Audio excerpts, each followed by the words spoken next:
नमस्कार। UG semester 5 में 3 एकांकी पढ़ना है और वह तीनों एकांकी इस पुस्तक में संकलित है। यह पुस्तक है 7 श्रेष्ठ एकांकी नाम से। श्री गंगा प्रसाद पांडे ने इस पुस्तक का संपादन किया है और इसमें 7 एकांकियाँ संकलित हैं, जिसमें से यूजी सेमेस्टर 5 में 3 पढ़ना है। और 3 है कौन कौन सा?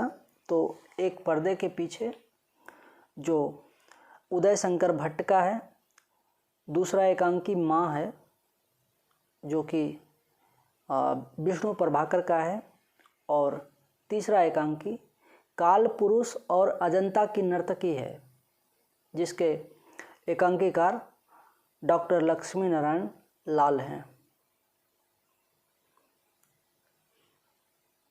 तो इस एकांकी पर हम लोग आएंगे, इन तीनों एकांकियों को एक एक करके पढ़ेंगे। इससे पहले एकांकी का परिचय हो जाए और एकांकी और नाटक में मूलतः क्या साम्य है और क्या वैषम्य है, इसे समझ लें तो काफ़ी बेहतर होगा। तो इस वीडियो में हम लोग यही समझेंगे, फिर अगली वीडियो में एकांकी पढ़ेंगे। तो इस वीडियो में एकांकी के स्वरूप और विकास की जानकारी प्राप्त होगी। यहाँ हम एकांकी तथा अन्य दृश्य विधाओं के बारे में चर्चा करेंगे। साथ ही अन्य साहित्यिक विधाओं की तुलना में एकांकी की विशिष्टता से भी आपका परिचय कराया जाएगा। एकांकी वस्तुतः नाटक का ही एक रूप है। एक अंक का नाटक एकांकी कहलाता है।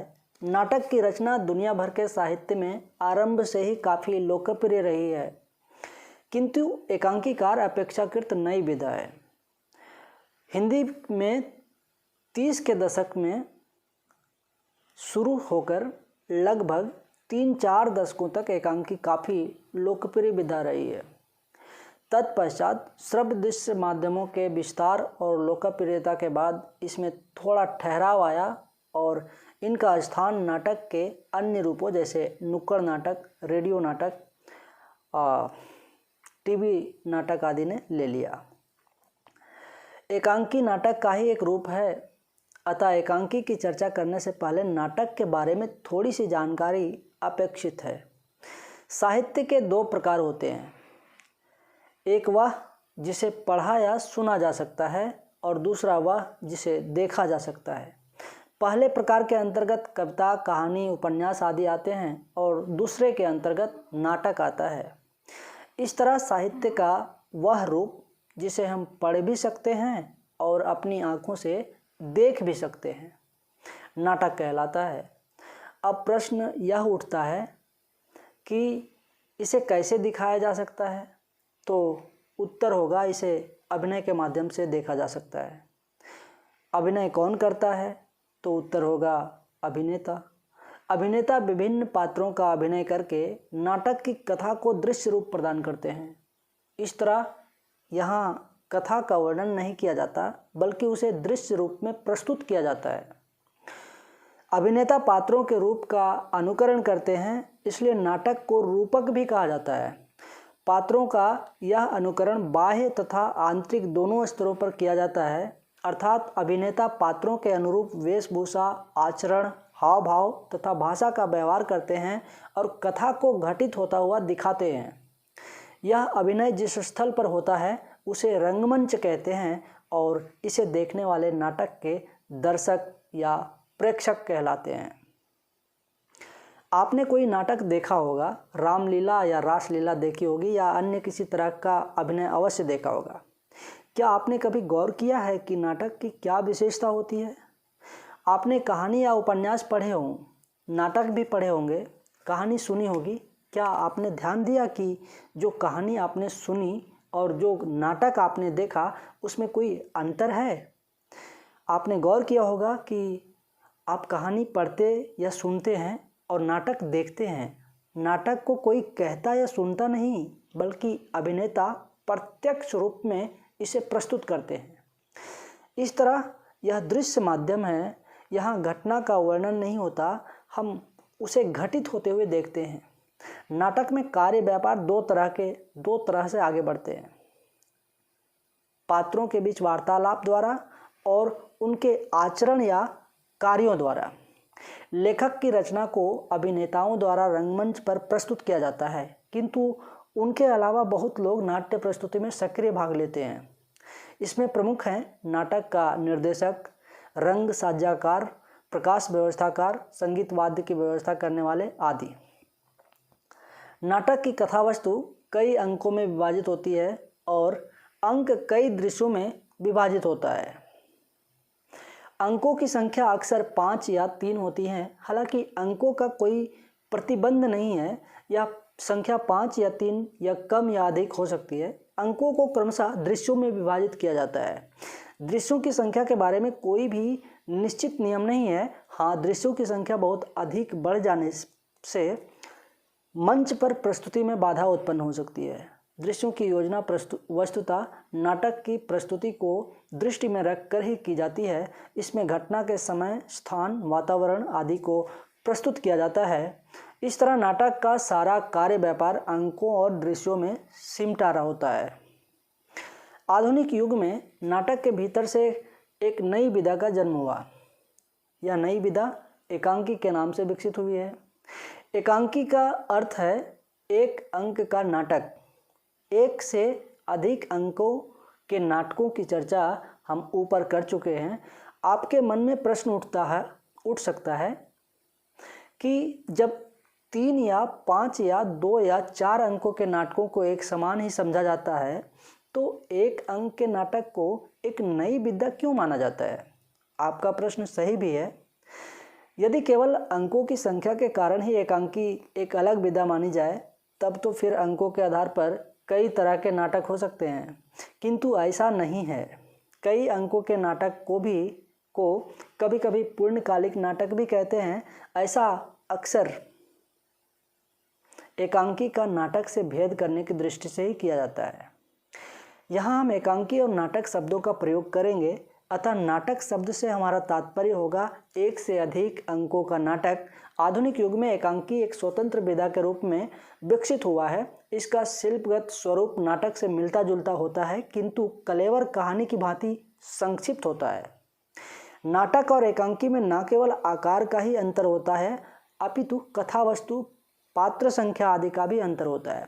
नाटक में जीवन का विस्तृत चित्रण होता है, जबकि एकांकी उसके किसी एक खंड, स्थिति अथवा संवेदना को प्रस्तुत करता है। नाटक में मूल कथानक ही होता है। नाटक की कथावस्तु के विकास में शास्त्रीय ढंग की कार्य व्यवस्थाओं, अर्थ प्रकृतियों और संधियों का निर्वाह हो सकता है, किंतु एकांकी में इसकी कोई गुंजाइश नहीं है। यहाँ तो कथा आरंभ होकर तेजी से विकसित होती हुई चरम सीमा पर पहुँच जाती है, अतः इसमें प्रभाव की सघनता और तीव्रता अत्यावश्यक होती है। इसलिए इसमें पात्रों की संख्या भी अधिक नहीं होती। कथा विकास में योग देने वाले प्रमुख पात्र होते हैं। गौण पात्र लगभग नहीं होते, अथवा होते भी हैं तो बहुत कम। एकांकी में केवल एक दृश्य ही हो सकता है या एक से अधिक दृश्य भी बदले जा सकते हैं, किंतु समय और स्थान की अधिक दूरी की गुंजाइश नहीं होती। बहुधा सारी घटना एक ही स्थान पर घटती है और यदि दृश्य बदलता भी है तो अक्सर स्थान परिवर्तन नहीं होता। नाटक में स्थान परिवर्तन किया जा सकता है। नाटक की घटना का विस्तार कभी कभी काफ़ी लंबे समय तक चलता है, किंतु एकांकी में यह संभव नहीं। स्थान, कार्य और समय की एकता यहाँ आवश्यक है। इसलिए यहाँ पारंपरिक लेखन पद्धति को अपनाने के लिए भी बाध्य नहीं है। इसमें जीवन के किसी एक पक्ष, किसी परिस्थिति विशेष, किसी महत्वपूर्ण घटना अथवा भाग को ऐसे ढंग से अभिव्यंजित किया जाता है कि प्रभाव की एकात्मकता और सघनता पाठक या प्रेक्षक के मन पर अमिट छाप छोड़ती है। इस प्रकार एकांकी की कथा वस्तु एकहरी होती है। कोई प्रधान अथवा प्रासंगिक घटना या प्रसंग साथ नहीं चलता। प्रमुख कथा का विकास नाटकीय कौशल के साथ किया जाता है, जिससे कुतूहल की सृष्टि होती है और कथा तेजी से चरम सीमा की ओर बढ़ती है। चरम सीमा पर पहुंचकर एकांकी का अंत हो जाता है। डॉक्टर राम कुमार वर्मा के शब्दों में कहा जा सकता है, विस्तार के अभाव में प्रत्येक घटना कली की भांति खिलकर पुष्प की भांति विकसित हो उठती है, उसमें लता की भांति फैलने की विशृंखलता नहीं है। इस तरह एकांकी के लेखन में एक खास तरह की टेक्निक अथवा शिल्प विधि निहित होती है। यह टेक्निक नाटकीय कौशल के साथ आकस्मिकता और कार्य व्यापार की शीघ्रता के माध्यम से कुतूहल, जिज्ञासा और विस्मय की सृष्टि करती है। परिस्थितियों के टकराव द्वारा द्वंद्व या संघर्ष की सृष्टि करते हुए उसे चरम सीमा तक पहुंचाती है। द्वंद्व या संघर्ष बड़ा ही प्रबल और सघन होता है, जिससे पाठक या दर्शक के मन में चरम परिणति जानने की तीव्र इच्छा पैदा हो जाती है। यह द्वंद्व या संघर्ष दो तरह के हो सकते हैं: दो पात्रों के बीच किसी बात को लेकर संघर्ष, या फिर किसी पात्र के मन में परस्पर विरोधी विचारों का संघर्ष। चरम सीमा पर पहुंचकर इस कुतूहल या जिज्ञासा का समाधान होता है और एकांकी का अंत हो जाता है। अब थोड़ी सी जान लेते हैं एकांकी के तत्वों के विषय में। यद्यपि श्रेष्ठ साहित्यिक कृति की रचना पूरी तरह से नियमों के बंधन में बंद कर नहीं रह जाती, फिर भी साहित्यिक विद्या विशेष की कुछ विशेषताएं होती हैं जो उसे अन्य विधाओं से अलग करती हैं तथा अपना एक निश्चित स्वरूप प्रदान करती हैं। एकांकी तथा अन्य दृश्य विधाओं का स्वरूप निम्नलिखित तत्वों द्वारा निर्धारित होता है। पहला, कथानक। दूसरा, पात्र या चरित्र चित्रण। तीसरा, संरचना या शिल्प संवाद। चौथा हो जाएगा भाषा शैली। पांचवा, देश काल या परिवेश। छठा, अभिनेता। और सातवां, उद्देश्य या प्रतिपाद्य। तो ये हुई एकांकी के कुछ आवश्यक जानकारी, एकांकी से जुड़ी कुछ आवश्यक जानकारी, कुछ तत्व, कुछ विशेषताएं। अब अगली वीडियो में हम 3 एकांकी में से एक एकांकी को पढ़ेंगे। फिर अगली वीडियो में एक एकांकी और फिर एक एकांकी, एक एक करके हम इस एकांकी को, तीनों एकांकी को हम लोग देखेंगे, पढ़ेंगे, समझेंगे। तब तक के लिए धन्यवाद।